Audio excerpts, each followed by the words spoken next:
Aşıklar sokağında bir sigara yakardı. Saat 5 sularında, daha 20 yaşında gencecik delikanlı aşık olmuş bu yerde. Yine başı dumanlı, daha 20 yaşında gencecik delikanlı aşık olmuş bu yerde. Yine başı dumanlı. Aşk zor olunca, kalp tutulunca,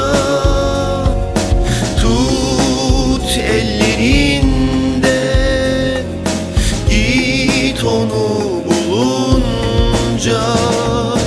Aşk zor olunca, kalp tutulunca, tut ellerinden, git onu bulunca.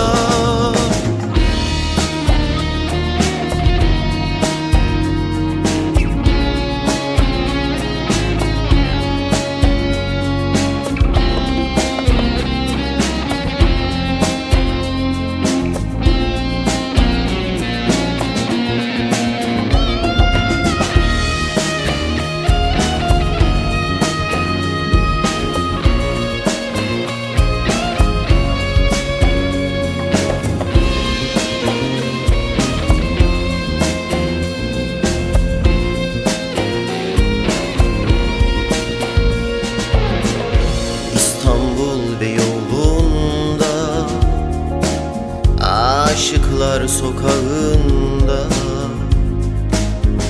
ellerinde çiçekler, beklerken kaldırımda büyük bir heyecanla saatine bakarken, gözleri şaşkın halde sevdiğini ararken, büyük bir heyecanla saatine bakarken, gözleri şaşkın halde sevdiğini ararken. Aşk zor olur